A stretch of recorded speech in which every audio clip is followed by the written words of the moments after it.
Bonjour à tous, bienvenue dans notre université de la foi. Il est 13 heures. Bonjour, vous pouvez entrer. Bonjour Séverine, j'espère que tout va bien là-bas. Sois la bienvenue. Bonjour Akoko Ketika, j'espère que tu vas bien. Et les autres aussi, mais seront tous les bienvenus. On se retrouve donc pour jeudi miracle et on va ensemble voir ce que le Saint-Esprit, Flore, bonjour, sois béni, gros bisous, ce que le Saint-Esprit, bonjour Didier, ouais, sois béni. Ok, d'accord, donc je disais qu'on va voir ensemble ce que le Saint-Esprit a souhaité qu'on puisse voir aujourd'hui. C'est toujours de très bons enseignements et avec au bout du compte de très belles révélations et puis mais la délivrance toujours et le salut apporté par Dieu lui-même.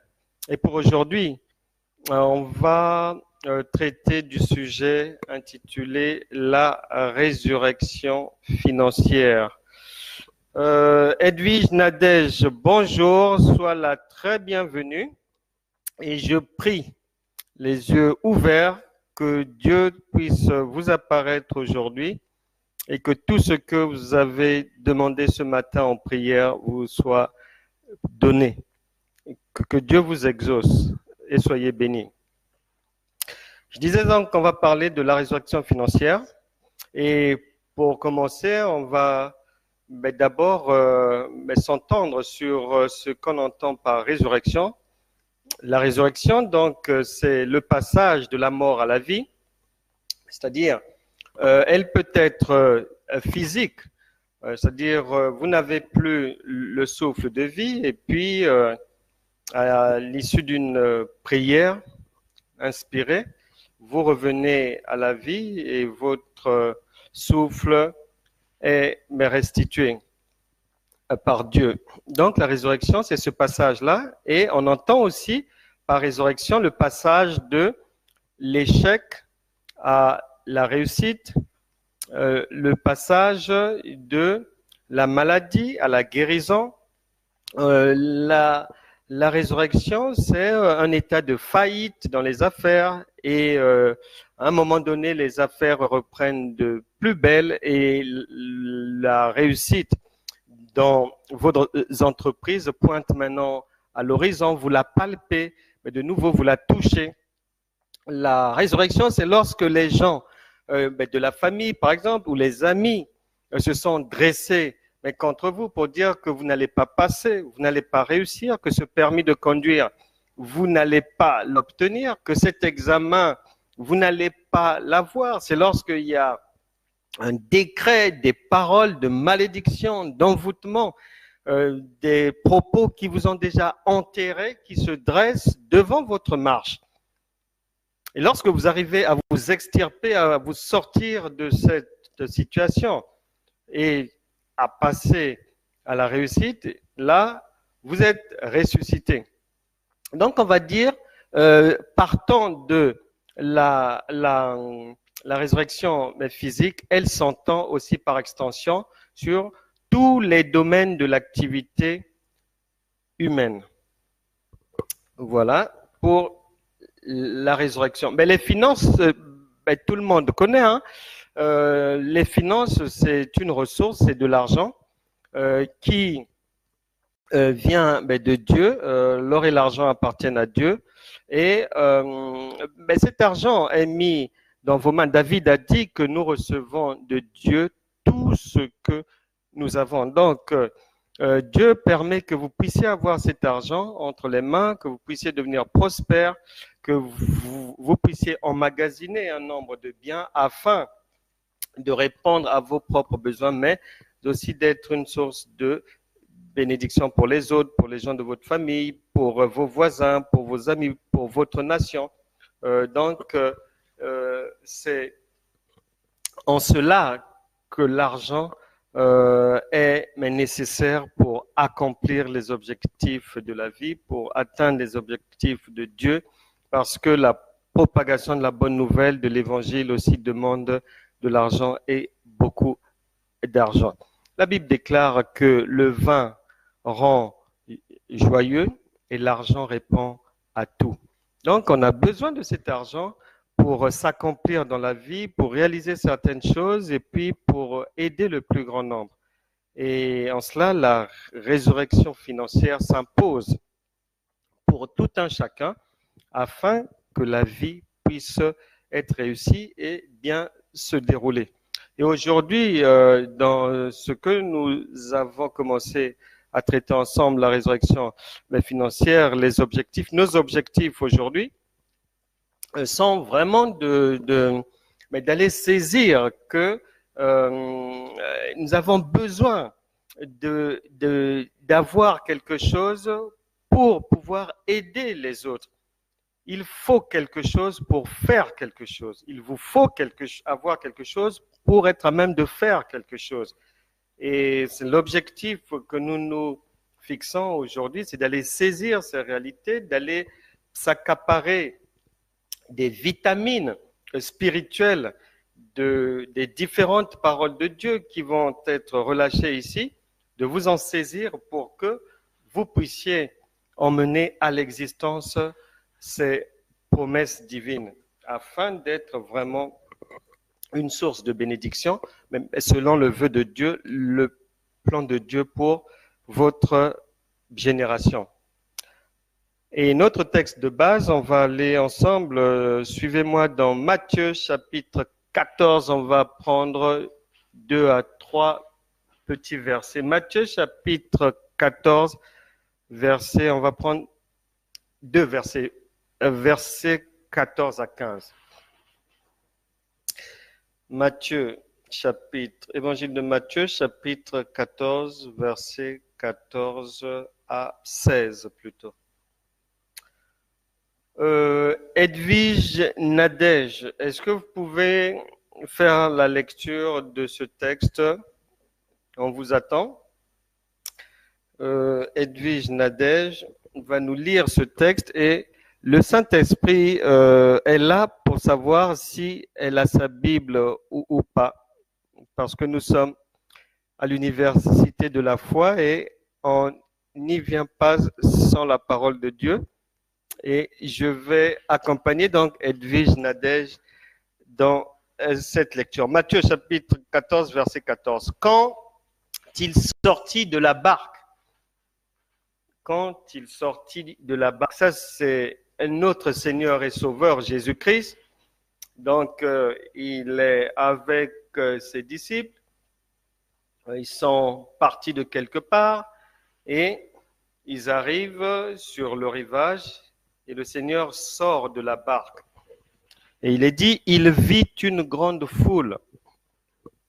Il vit une grande foule. Alors la barque peut être, mais le moment où vous sortez du foyer parental.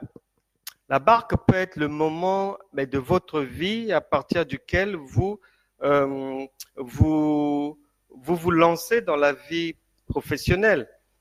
La barque peut être un endroit, une position, une posture à partir de laquelle vous allez faire quelque chose, à partir de laquelle vous entrez maintenant dans une autre dimension pour faire autre chose. Vous passez d'un endroit, on va dire, toutefois sécurisé, à un endroit incertain, une activité incertaine. Pourquoi incertaine? Parce que il vit une grande foule.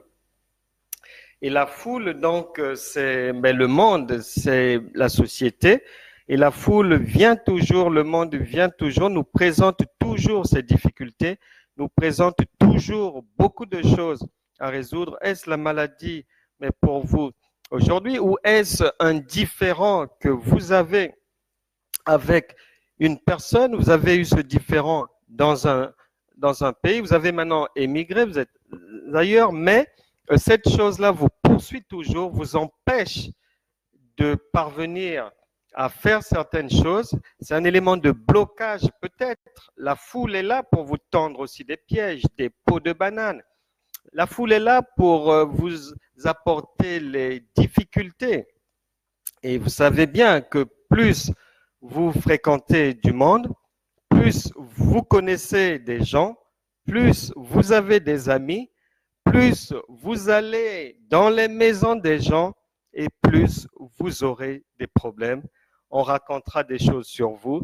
Vous-même, vous allez être le point de départ des ragots sur vous parce que si vous n'étiez pas parti là-bas, si vous n'aviez pas invité X, Y, Z chez vous pour faire une fête, pour faire ceci, cela, si vous n'aviez pas dit aux gens ce que vous possédez ou ce que vous aviez l'intention de faire, vos projets, vous vous êtes livré à la foule et vous vous retrouvez maintenant dans des problèmes. La foule n'est pas une bonne chose. Heureusement que nous avons une solution. Parce que si la parole de Dieu dit il vit une grande foule et immédiatement après, on nous dit que et fut ému de compassion, c'est que la situation n'était pas bonne, ces gens ne se portaient pas bien, ils avaient un problème visible à l'œil nu, comme vous peut-être aujourd'hui. Quel est le problème qui vous tracasse? Pourquoi vous ne dormez pas? Pourquoi vous êtes dans des insomnies? Pourquoi vous voyez toutes sortes d'animaux la nuit? Pourquoi vous prenez des cachets en permanence? Et le Seigneur, là, Jésus fut ému de compassion pour la foule. Le Seigneur a pitié de vous. Il voit votre condition, votre situation, il voit vos difficultés.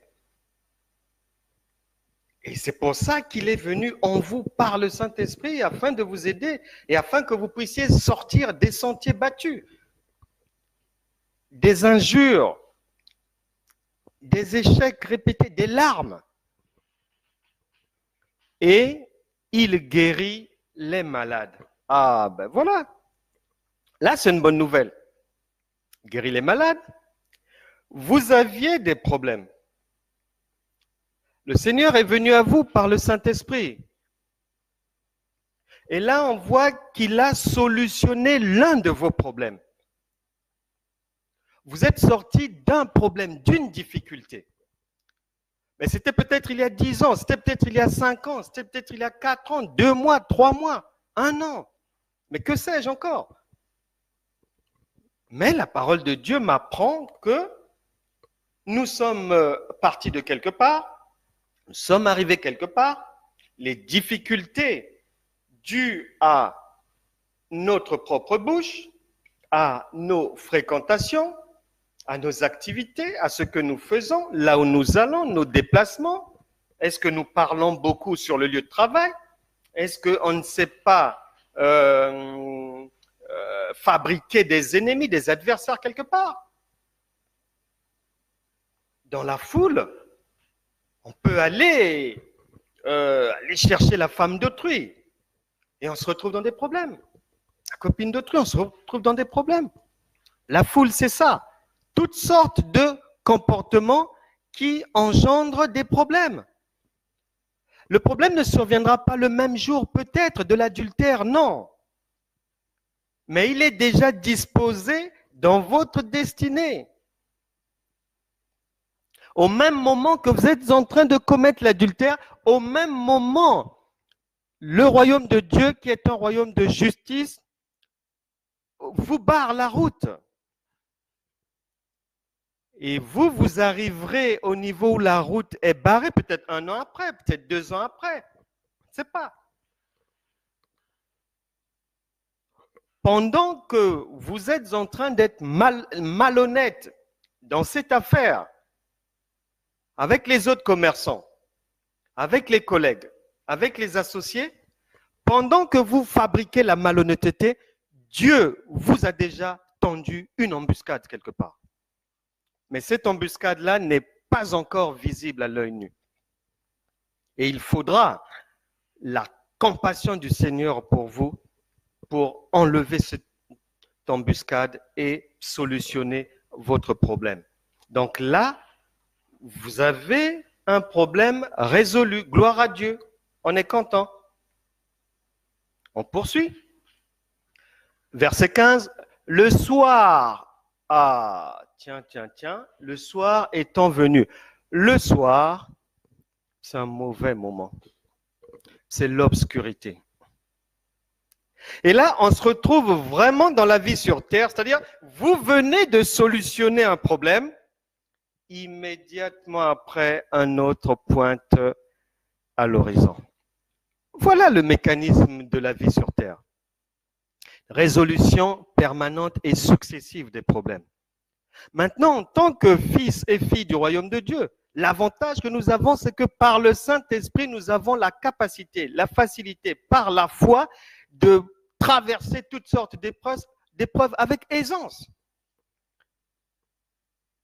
Avec le Saint-Esprit, vous n'êtes pas obligé de faire 1000 jours de jeûne pour solutionner un problème. Non. Mais de ne plus dormir alors que la nuit est faite pour dormir.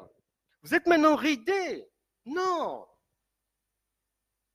Vous venez de voir que compassion pour vous, pour moi, et immédiatement guérison, solution du problème apporté par le Seigneur.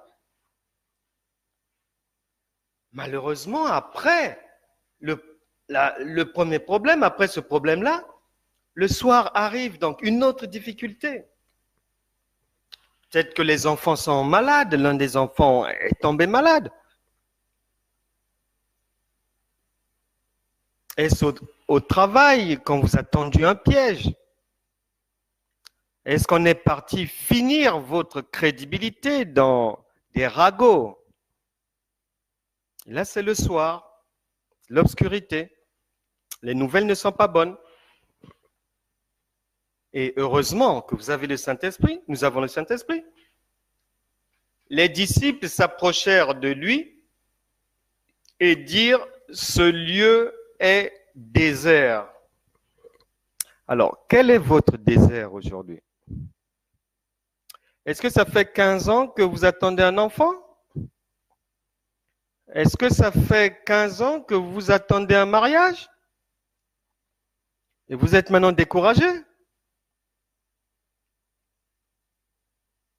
Est-ce que ça fait 12 ans que vous avez des règles douloureuses? Mais aujourd'hui, c'est jour de résurrection. Aujourd'hui, ça ira. Est-ce que ça fait 10 ans que vous êtes au chômage? Est-ce que ça fait 10 ans que votre entreprise n'avance pas? Que vous n'arrivez pas à trouver un bon job? Est-ce que ça fait des années que vos revenus sont insuffisants, ne vous permettent pas de solutionner les aléas de la vie?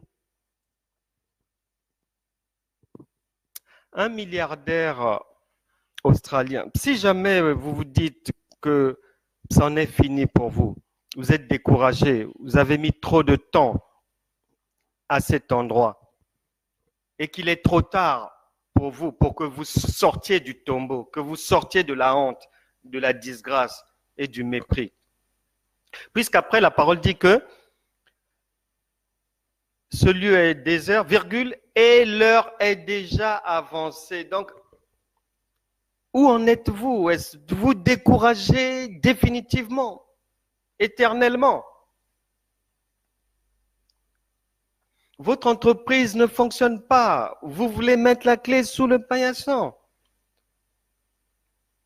Mais le Saint-Esprit vient vous dire aujourd'hui qu'il ne faut pas le faire parce que la résurrection de votre affaire est là. Un milliardaire australien, homme de Dieu, il figure parmi les milliardaires en Australie. 17 fois de sa vie, il a fait une affaire, l'affaire a coulé. Il crée un commerce, le commerce coule. Il crée une entreprise, ça tombe. 17 fois. Et c'est à partir de la 17e fois que l'affaire qu'il avait mise au point a marché, jusqu'à ce qu'il figure au nombre des milliardaires australiens, passant ainsi de la mort dans les affaires à une résurrection spectaculaire, par la foi, en croyant que si Dieu ressuscite les morts physiques, dans tous les autres domaines, y compris l'argent, les affaires, le commerce, les investissements, les projets lourds, tout ce qui est macro, la main divine peut intervenir. Donc, vous vous dites peut-être qu'il est trop tard pour vous. Non, il n'est pas trop tard. Même si vous êtes aujourd'hui dans l'obscurité, c'est le soir, et que pour vous ce désert a trop duré, 10 ans peut-être, 12 ans peut-être. Mais je vais vous apprendre quelque chose, que dans notre royaume à nous, le royaume de Dieu, de ceux qui marchent par l'esprit et non par la vue, dans notre royaume à nous spirituel et surnaturel, ce qui est fini pour les hommes n'est pas encore fini en réalité. Et ils disent donc aux maîtres, les disciples, mais comme vos parents peut-être, votre époux vous ne croit pas en Dieu, il vous dit de laisser tomber ce commerce définitivement. Une amie peut-être ne croit plus en vous. On pense que vous ne pourrez pas plus payer ces 21 mois de retard de loyer. Et quelqu'un vous dit, il faut fuir ce logement. Vous n'arriverez pas à effacer cette dette, peut-être. On vous a dit ça comme les disciples ont dit à notre Seigneur que ce lieu est désert, l'heure est déjà avancée, renvoie la foule. La foule, c'est vous, la foule, c'est moi. Donc là, c'est comme s'ils disent au Seigneur, mais de nous renvoyer parce que pour eux, il n'y a pas de solution. Disons qu'ils aillent se débrouiller afin qu'elles aillent dans les villages pour s'acheter des vivres. Donc, allez se débrouiller. Est-ce que c'est ce qu'on vous a dit? Est-ce qu'on vous a dit que l'argent de ce crédit, vous ne pourrez plus rembourser le crédit? Que vous êtes maintenant obligé de vendre vos chaussures, de vendre les bijoux, de vendre tout ce que vous avez pour rembourser une dette. Et vous vous dites même peut-être, même si je vends tout, est-ce que j'arriverai à combler la somme qu'il faut?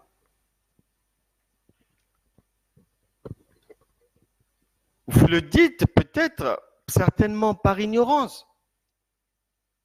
Parce que le Seigneur a dit, mon peuple périt faute de connaissance. La résurrection financière est réelle. Elle est réelle, c'est pour ça que le Saint-Esprit qui est en vous, qui fut physique d'abord, leur dira, et vous le dites aujourd'hui, Jésus leur répondit, ils n'ont pas besoin de s'en aller, donnez-leur vous-même à manger. Voilà. Voilà là où on devait arriver aujourd'hui. On arrive au point culminant de notre réunion d'aujourd'hui.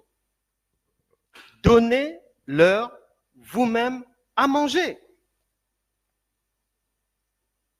À manger, c'est tout. Là, c'est un problème de faim. Entendu par là aussi un problème financier. Et peut-être que c'est un problème de conception. Mais peut-être que c'est une entreprise pour vous qui a fait faillite. Mais peut-être que c'est une dette trop lourde. Peut-être que vous avez même changé, vous avez fui un pays, vous avez déménagé parce que votre situation financière, vous avez déjà enterré. Mais peut-être qu'une femme vous a fui pensant que financièrement vous étiez mort, que vous étiez déjà cadavré. Mais au nom du Seigneur, elle le regrettera. Parce que Dieu va ressusciter vos finances. Et en cela, c'est là où la parole est vraie. Jésus a dit, donnez-leur vous-même à manger. L'Église est faite pour solutionner les problèmes des gens. Et lorsque les gens qui sont dans le temple se tournent vers ceux qui ne connaissent pas Dieu pour résoudre leurs problèmes, pour chercher des solutions, ça ne va pas. Et le monde, le royaume de Dieu n'est pas content, il y a un problème. C'est pour ça que la Bible en Ecclésiaste dit que l'homme de Dieu a vu des esclaves sur des chevaux et des princes marchant comme des esclaves à pied, démunis de tout. Ça ne va pas, c'est le monde à l'envers. C'est à vous, c'est à moi d'apporter la solution, tout problème. Chacun dans le domaine dans lequel Dieu l'a oint. Et si vous ignorez encore ce domaine, demandez au Saint-Esprit, il doit vous le révéler. Car tant que vous ne donnerez pas vous-même aux autres le secours, l'argent nécessaire pour leurs études, pour booster leur affaire, pour leur entreprise, mais Dieu vous aura en grippe. Vous aurez des problèmes. Vous aurez vraiment des problèmes. Vous aurez des problèmes. En tant qu'ambassadeur, vous êtes chargé de solutionner les problèmes des gens. Là est votre raison d'être sur terre ici. Vous n'êtes pas là pour danser à la maison comme ça ou dans les boîtes de nuit, dans les bars, à passer de rue en rue ou à ragoter n'importe comment. Non, il y a du travail qui vous attend. Le Seigneur a dit, pour vous, donnez-leur vous-même à manger. Et pour que vous puissiez venir en aide aux autres, la Bible a dit que l'argent répond à tout, donc il vous faut de l'argent. Mais cet argent, vous allez l'avoir où? Qui dans ce monde va penser à vous? Les politiciens? Menteurs et voleurs? Qui va penser à vous? Qui va penser à vous? Ce n'est pas la politique. Ce ne sont pas les politiciens. Ce ne sont pas les théoriciens. Ce ne sont pas les philosophes, non. La Bible déclare que le secours ne viendra ni de l'Orient. L'élévation ne viendra pas non plus de l'Occident, ni de l'Orient, ni de l'Occident, mais de l'Éternel qui a fait les cieux et la terre et à qui appartiennent toutes les ressources de l'univers. La résurrection a pour objectif de bénir votre génération, votre famille, vos proches, votre ville,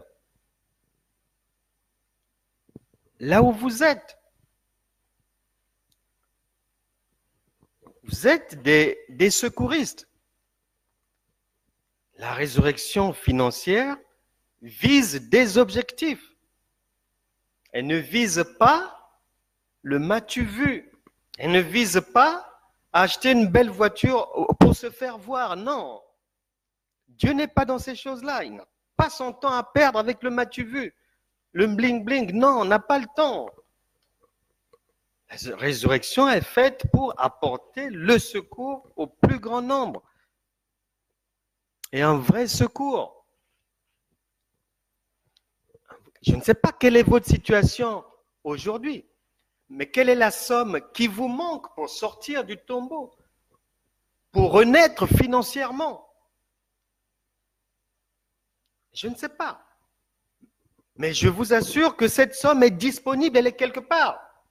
Puisque notre royaume, le royaume de Dieu, est invisible à l'œil nu. Et ses ressources sont en stationnement et attendant qu'on les appelle. Romains chapitre 4, verset 17, vous avez la capacité d'appeler à l'existence les choses qui n'existent pas comme si elles étaient. Les ressources vous attendent. La résurrection financière est disponible. Vous allez revivre. Vous allez revivre. Je ne sais pas quelle est la situation dans laquelle vous vous trouvez. Et les humains vous ont déjà déclaré comme personne morte. Mais n'oubliez jamais que Pierre s'est déplacé pour ressusciter Dorcas. Et si Dorcas a pu être ressuscité, c'est que l'argent est petit. Faire appel à l'argent est un petit problème pour le royaume de Dieu. Lorsque Élie reçoit l'instruction du Seigneur d'aller au torrent de Kérit, premier livre des rois, chapitre 17, lorsque vous abordez le premier verset jusqu'au verset 7, quand vous arrivez au verset 4, la parole déclare que Dieu a ordonné à un corbeau de le nourrir. Mais je vous ai déjà dit et redit, Dieu n'en a que faire des animaux, il n'en a que faire des végétaux, des espaces. Dieu n'en a que pour vous, les humains, vous qui respirez. Et donc, le corbeau, quand vous méditez la parole, ne comprenez pas ça humainement, ce n'est pas de la littérature. Le corbeau, c'est quelqu'un, un ange que Dieu va vous envoyer pour apporter la ressource financière du ciel, solution à votre problème. Même si vous êtes endetté depuis 20 ans, le ciel a des ressources qui suivent, qui viennent par un chemin que vous ne pouvez pas voir à l'œil nu. Non, ce n'est pas possible.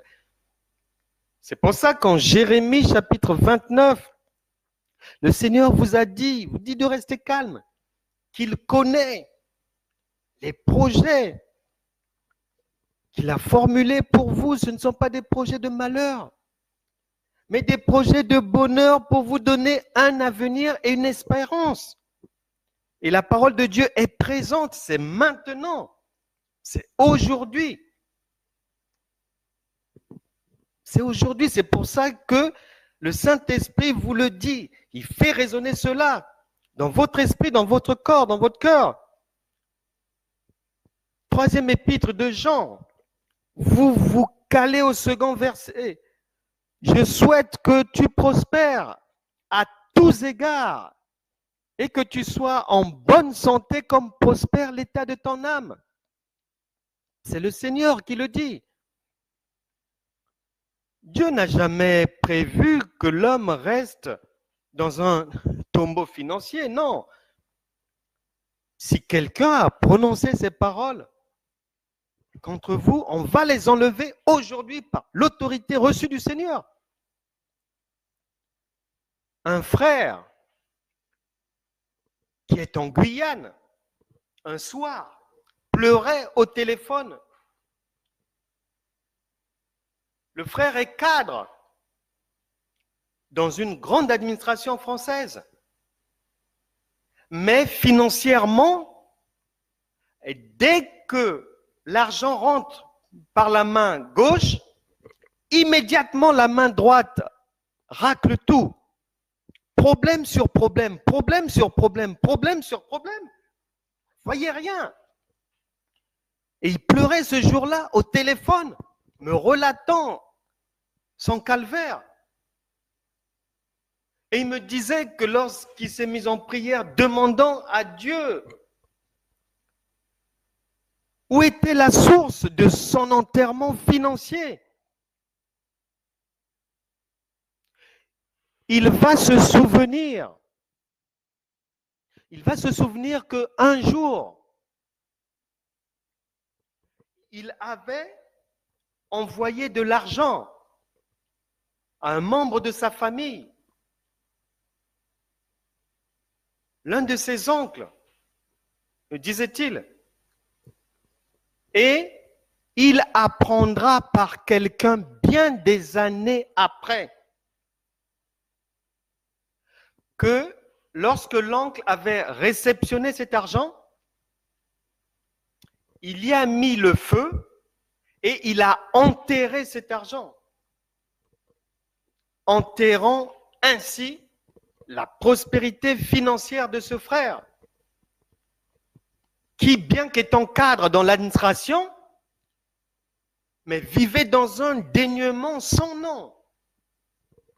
Et il pleurait en me relatant ça au téléphone. Et depuis que le Seigneur lui avait révélé cette chose-là, que son parent avait eu à faire, il a prié, jeûné, fait des offrandes, mais la malédiction était toujours là. Il ne savait pas comment l'enlever. Et si vous êtes dans cette situation, aujourd'hui, lorsqu'on va prier, c'est pour briser ce genre de malédiction. Isaïe a dit que c'est l'onction qui brise le joug. Et c'est aujourd'hui. Vous ne pouvez pas accomplir la vie dans ces conditions. Ce n'est pas possible. Ça a trop duré. On doit en finir. Vous êtes chrétien. Vous avez la foi. Vous avez les dons du Saint-Esprit. Le Saint-Esprit est en vous. Vous avez les promesses de Dieu. Vous avez tout ce qu'il faut. Vous avez les bénédictions du Seigneur. Et vous avez même Psaume chapitre 34, verset 10 qui dit que rien ne manque à ceux qui craignent Dieu. Mais alors pourquoi il y a le manque? Il faut se poser la question. C'est là où le roi Salomon avait raison. Lui qui a dit que celui qui réfléchit sur les choses trouve le bonheur. Des fois, vous priez vaille que pour rien. Battant de l'air comme ça dans le vide. Avec des prières sans puissance, sans révélation, rien. Dans des églises essoufflées. Avec parfois, pour certains, les plus malheureux, des serviteurs de Dieu impudiques, des servantes de Dieu cupides. Un péché qui ravage l'Église. Et vous êtes encore là, attendant l'intervention divine dans ces conditions-là, mais il n'arrivera pas. Mais pensez-y un peu. Il faut réfléchir.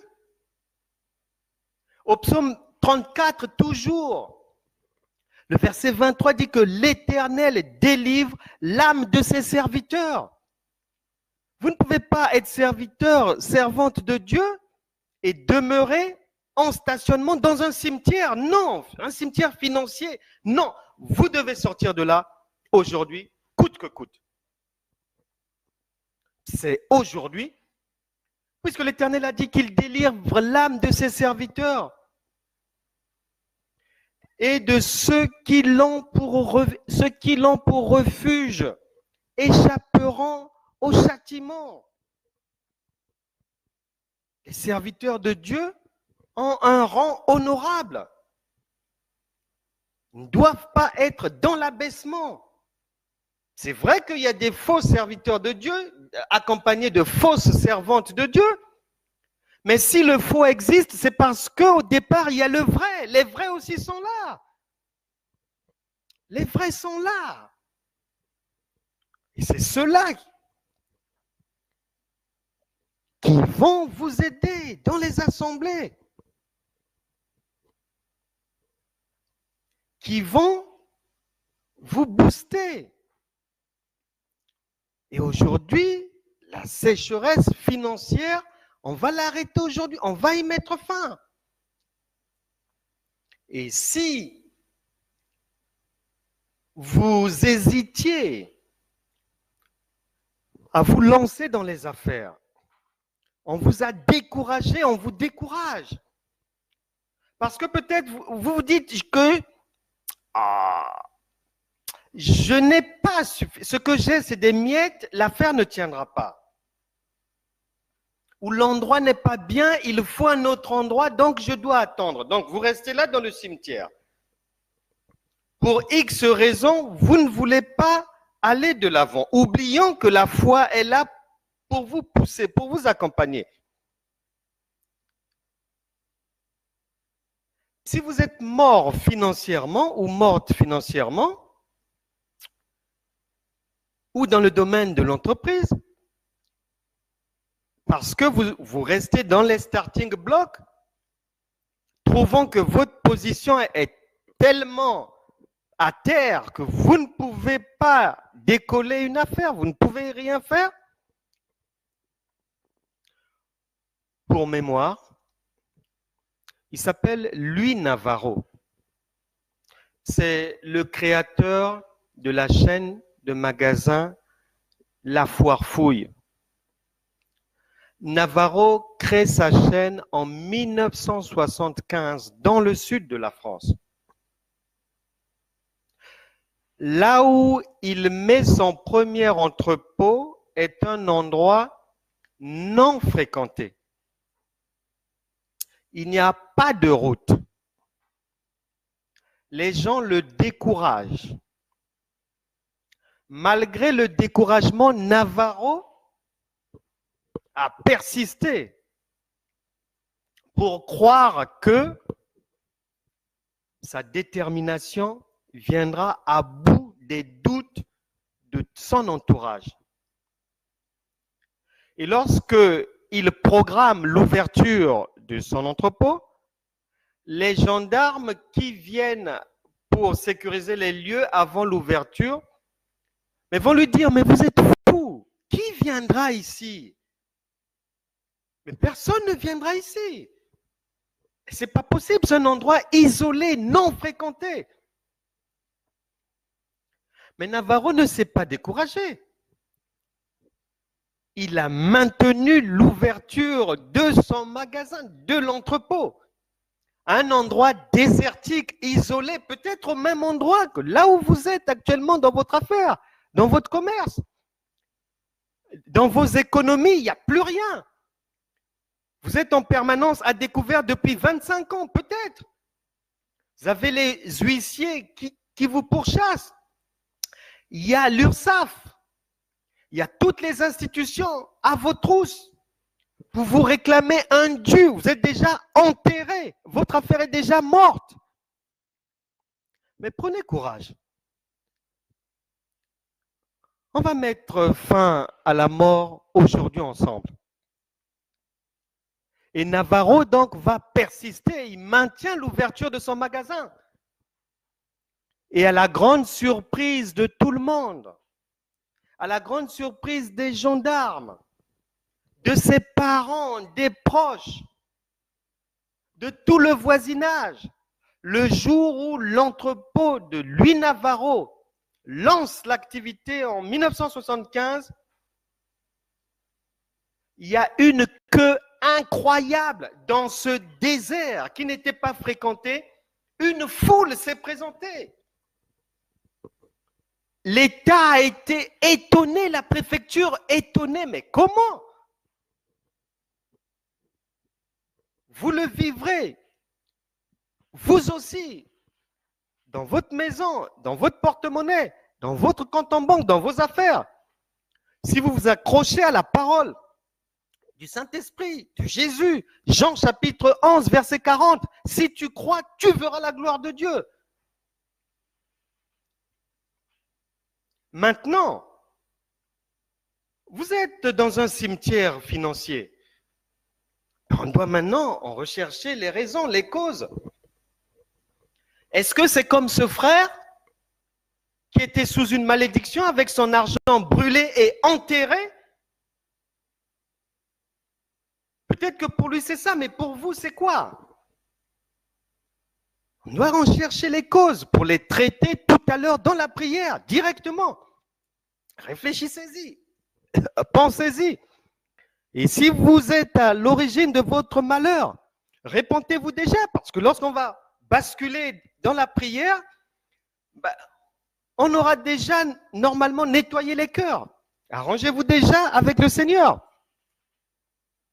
Et il y a plusieurs raisons qui peuvent entraîner quelqu'un dans la fosse financière ou la maintenir dans un cimetière.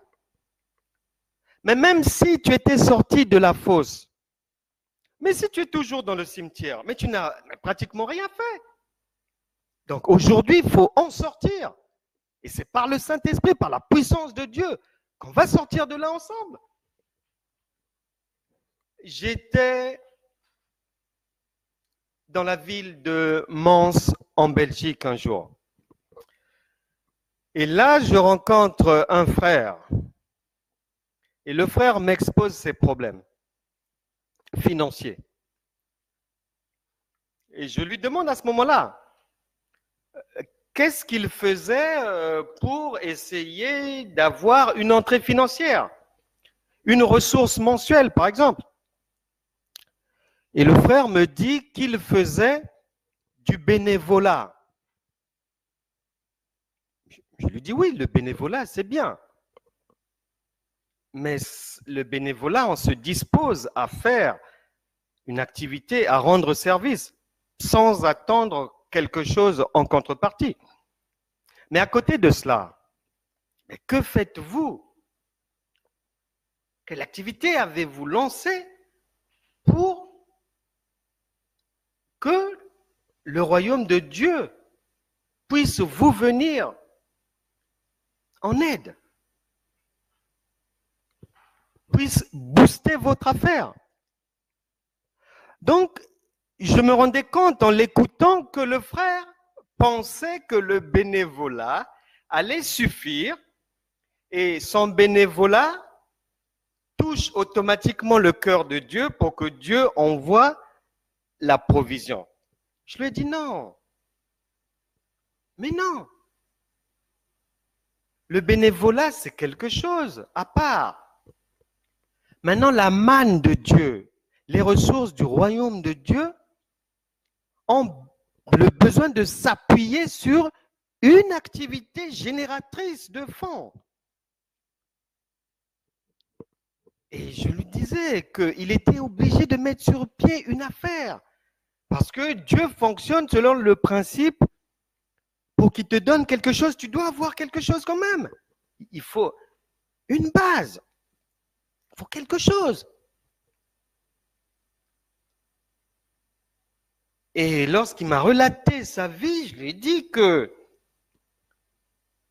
le manque de considération des gens pour lui, malgré qu'il soit chrétien, malgré qu'il soit bénévole, malgré qu'il se dispose à aider les gens et tout, il avait beaucoup d'opposition, il rencontrait beaucoup d'opposition même dans sa famille. Je lui ai dit c'est normal. Parce que c'est le travail qui donne la dignité à l'être humain et qui préserve son honneur. Le bénévolat vous permet d'aider les autres.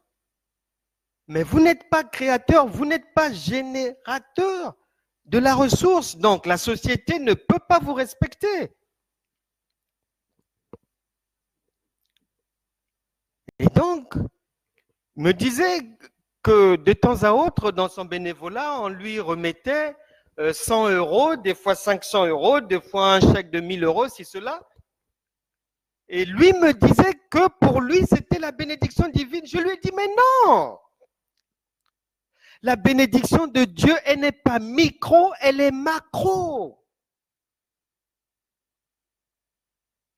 Dans le deuxième livre des rois, au chapitre 4, je lui expliquais que il y a l'huile de la veuve, une veuve.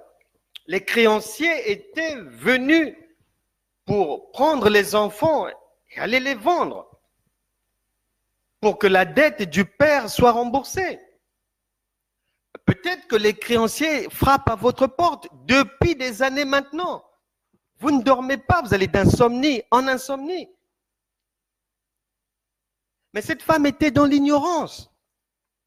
Et le prophète Élisée lui demandera, qu'est-ce que tu as à la maison? Chacun a reçu un don de Dieu. Et j'ai dit à ce frère, en toi, il y a quelque chose que Dieu a mis pour générer de la ressource qui va te permettre de vivre dans l'abondance et d'aider les autres. Mais tant que tu ne mets pas en action ce don, cela, mais ce talent, tu risques de finir malade. Ça te rendra malade. Et donc, il était dans l'ignorance comme cette veuve, la veuve d'un prophète. Et ce frère, depuis des années, plus d'une décennie, pensait que Dieu le bénissait avec les 100 euros, 50 euros, 200 euros, 500 euros. Je te fais comprendre que non, il lui fallait repartir à Romains chapitre 12, verset 2, pour qu'il soit transformé par le renouvellement de l'intelligence. La bénédiction de l'Éternel ne s'ensuit d'aucun chagrin. L'Éternel ne peut pas te bénir aujourd'hui et que le mois prochain, tu te grattes la tête pour régler une facture. Non. Ce fut une bénédiction humaine, terrestre, charnelle. La bénédiction divine, c'est la pluie. Élie a dit qu'il entend un bruit qui annonce la pluie. C'est ce que j'entends aussi pour vous aujourd'hui. Je crois en votre résurrection financière aujourd'hui. Et tous ceux qui ont parlé contre vous, tous ceux qui se sont moqués de vous, tous ceux qui se sont raillés de vous, de vos vêtements de honte, d'humiliation, qui n'ont pas cru en vous, qui n'ont pas cru en la Bible que vous portez sous les aisselles ou dans votre sac à main pour les femmes. Tous ceux qui n'ont pas cru en Dieu, en vous voyant dans le manque, dans le dénuement, dans l'endettement, le surendettement, croiront demain à votre Dieu. Parce que Dieu va faire un miracle. Dieu va vous sortir de la tombe aujourd'hui. Pas demain, aujourd'hui. La Bible déclare dans ce deuxième livre des rois que lorsque Élisée dira à la dame d'apporter ce vase et d'aller en prendre chez des voisins, lui l'a débordé. Et c'est la même huile qu'on retrouve pour vous, Psaume chapitre 23, vous vous calez au verset 5, prenez cette parole, avalez-la. L'onction de Dieu est en vous par le Saint-Esprit. L'huile est déjà disposée en vous. Et nous allons rentrer en prière bientôt pour que cette huile puisse jaillir et vous faire sortir de la mort financière. De la mort financière. Il faut un miracle de Dieu. C'est pour ça que nous prêchons la foi qui est le miracle. Il n'y a que le miracle qui peut mettre tout le monde d'accord. Même des gens qui n'ont pas cru en vous, qui vous ont ri pendant 30, 40, 50 ans. Mais le miracle que Dieu va faire en vous viendra mettre tout le monde d'accord dans votre famille. Mais peut-être que l'homme qui vous avait fui depuis 2 ans va revenir. Lorsqu'il aura les échos de ce que vous allez devenir après le cimetière. Peut-être que la femme qui avait fui va revenir aujourd'hui. Et nous le croyons. On a encore beaucoup de choses à dire. des vérités bibliques, des vitamines à donner pour que cela aille se caler dans votre logiciel de pensée de manière à ce que lorsque nous rentrerons en prière, tout sera balisé et la foi va faire uniquement un branchement pour vous sortir de la tombe financière, pour que vous puissiez basculer à la lumière de Dieu. Là où votre famille vous acceptera votre chrétienté. Jésus-Christ a dit, 2 Corinthiens, chapitre 8, verset 9, vous vous calez là-bas, de riche qu'il était, il s'est fait pauvre afin que vous deveniez riches. Et c'est aujourd'hui. C'est aujourd'hui. Si votre logiciel de pensée était tordu, le Saint-Esprit vous demande de reformater cela, d'être transformé par le renouvellement de l'intelligence. La vie en Christ, elle est victorieuse. Ce n'est pas le dénuement. Vous pouvez commencer dans la honte, mais finir dans la gloire, obligatoirement. Commencer dans les larmes, mais finir dans l'allégresse, dans la joie. La Bible déclare que lorsque Dieu est venu mettre fin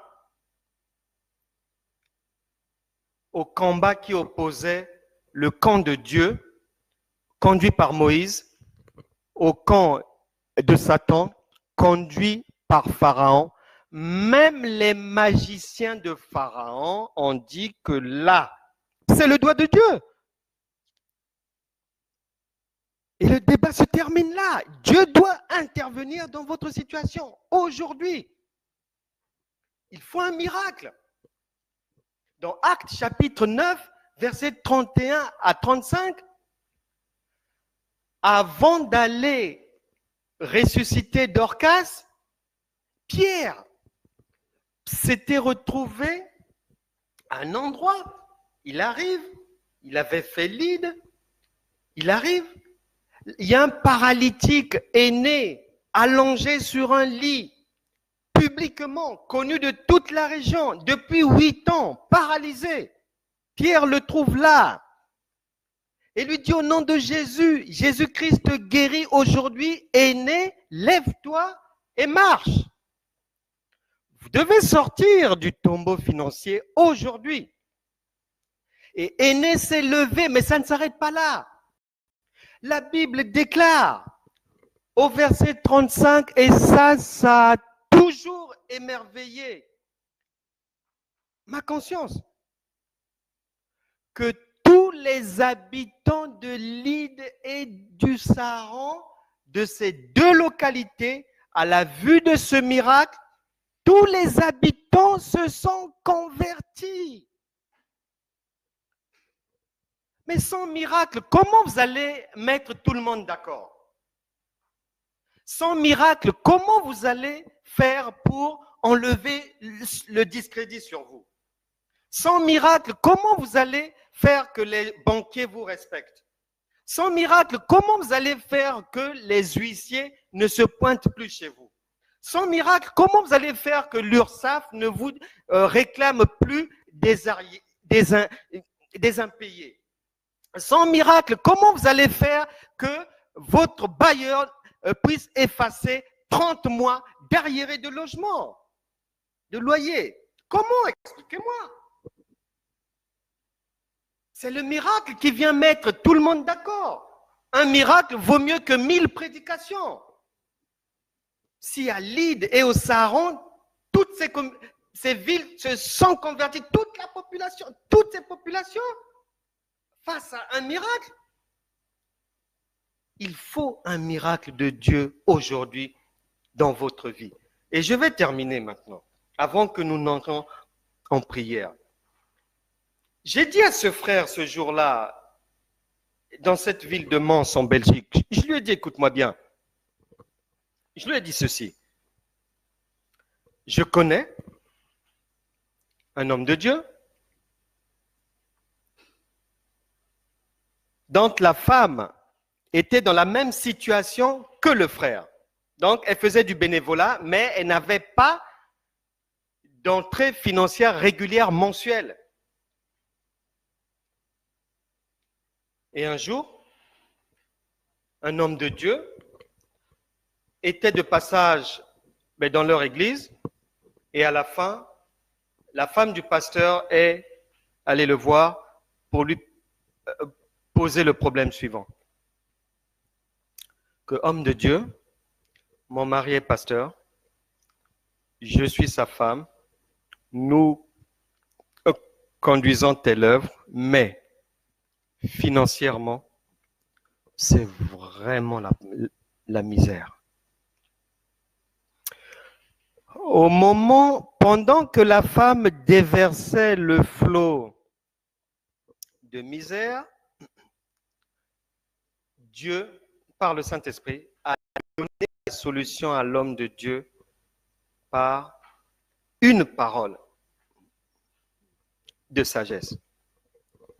L'homme de Dieu va lui dire, pendant que je t'entends, je viens d'entendre le Saint-Esprit me dire que ta solution se trouve en Deutéronome chapitre 33, verset 24. Et ils vont lire le passage ensemble.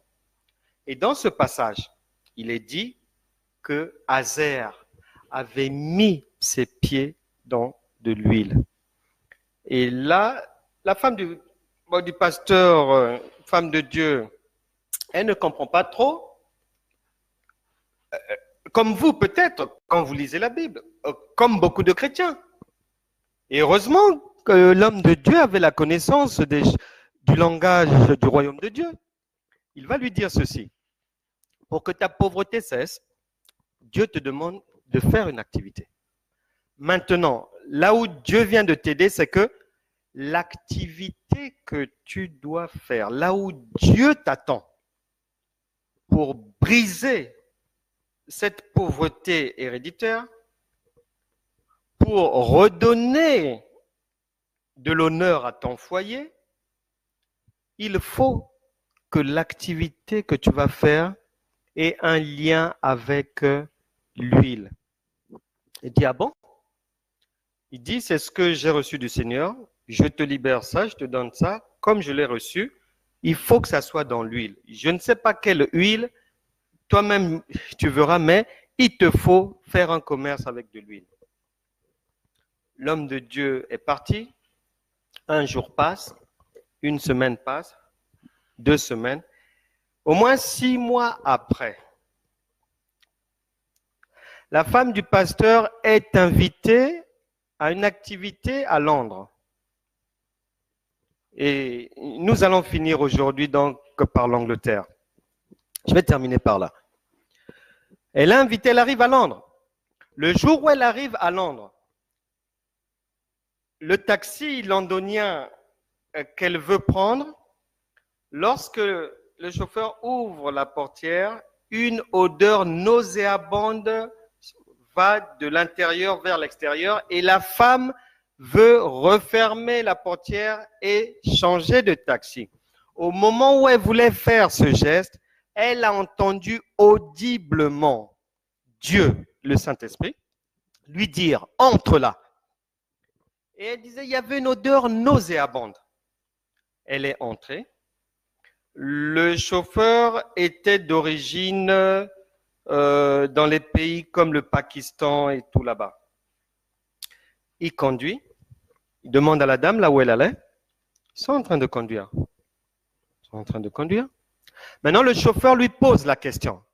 Madame, est-ce que vous connaissez quelqu'un qui peut trouver de l'huile en Afrique?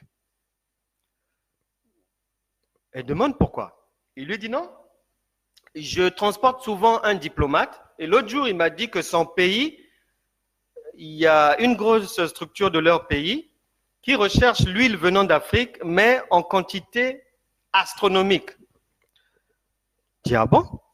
Et le même jour, avant d'emmener la dame là où elle devait aller, le monsieur l'emmène, le taximan l'emmène chez le diplomate en question, à l'ambassade en question. Et là, le diplomate dit à la dame, nous sommes à la recherche de telle quantité d'huile. Et cette quantité-là ne pouvait être que livrable par de géants tankers, parce que c'était beaucoup, beaucoup, beaucoup d'huile. La femme rentre chez elle en Afrique, au Nigeria. Elle bouscule toutes les portes qu'elle pouvait bousculer pour obtenir cette quantité d'huile. Sans un sou, mais en promettant aux gens de payer une fois que l'huile sera livrée. C'est ce qui est fait et elle reçoit à la livraison une somme de cette ambassade d'un pays de l'Orient là-bas. La première livraison, alors que cette femme était dans une pauvreté sans nom, elle était complètement enterrée. Elle va empocher la somme de 90 millions de dollars à la première livraison. La deuxième livraison, c'était 290 millions de dollars. Elle est passée de la mort financière à la vie. Et c'est ce à quoi vous êtes destinés aujourd'hui. Soyez connectés. Nous allons prier. Le Seigneur veut se manifester, veut briser toutes ces malédictions et en finir avec la honte, la disgrâce. Joignez vos parents en prière. Si vous pensez à quelqu'un qui a ces soucis-là, mettez-vous là, soyez connectés. Ici, nous sommes dans un ministère audiovisuel du spirituel et du surnaturel. Ce n'est pas le raisonnement humain. Là où nous sommes dans les hauteurs, donc le Saint-Esprit agit comme il veut, il se met en mouvement comme il veut. Soyez connectés. Nous allons maintenant prier au nom puissant de Jésus, par l'autorité reçue de Christ, que toute personne connectée maintenant, je brise dans sa vie toute malédiction de la pauvreté, du manque, du surendettement. Soyez brisés au nom de Jésus. Que tout Pharaon, tout Goliath, tout Léviathan, tout Hérode assis sur votre argent, je le renverse maintenant au nom de Jésus. Que tous les oiseleurs et requins des finances disposées dans votre vie par qui que ce soit, suite à une mauvaise parole, suite à des actes, peu importe, je les renverse aujourd'hui au nom de Jésus. Que l'ennemi, que celui qui faisait du mal sur votre argent soit maintenant renversé au nom puissant de Jésus. Que tout ce qui était enterré dans votre vie soit maintenant ressuscité, que vos affaires puissent aller de l'avant. Ceux qui avaient du mal à faire une affaire, à investir ou quoi, là où ça ne marchait pas, à partir d'aujourd'hui, vous pouvez entreprendre. Le Saint-Esprit va vous accompagner. Au nom puissant de Jésus, je chasse les ténèbres des finances dans votre vie. J'appelle la lumière Zoé à luire dans votre maison, dans votre porte-monnaie, dans vos comptes bancaires. J'appelle les miracles de Dieu incroyables à se faire jour. Que ce que Dieu a fait avec cette femme à partir de ce commerce d'huile, que Dieu le reproduise dans vos vies au nom puissant de Jésus, lui qui a des ressources illimitées, il le fera. Nous croyons, nous prions par la foi et la main divine est toujours agissante. Dieu va vous bénir abondamment. Je mets fin à l'endettement dans votre vie. Je brise les jougs de surendettement. Je brise les jougs du manque, de la misère, que toute malédiction qu'il y avait dans votre fondation, dans votre famille soit maintenant brisée au nom de Jésus. Je mets fin à la disgrâce, à la honte et je vous revêts par la puissance du Saint-Esprit des vêtements de gloire, des vêtements d'adoration, des vêtements d'honorabilité, des vêtements respectables où vous ne serez plus la même personne. L'argent ne vous fera plus jamais défaut. Au nom de Jésus, il en sera ainsi. Amen. Soyez bénis. Je vous embrasse tous. Que Dieu qui vous a sorti du tombeau soit loué. Vous pouvez mais continuer à prier ou en famille ou pour les autres à bénir le Seigneur, car pour vous, aujourd'hui, c'est jour de gloire. Et je vous laisse faire la fête en attendant que l'on se retrouve demain à 13h, même heure, même endroit. Que Dieu vous bénisse puisque vous êtes maintenant riches.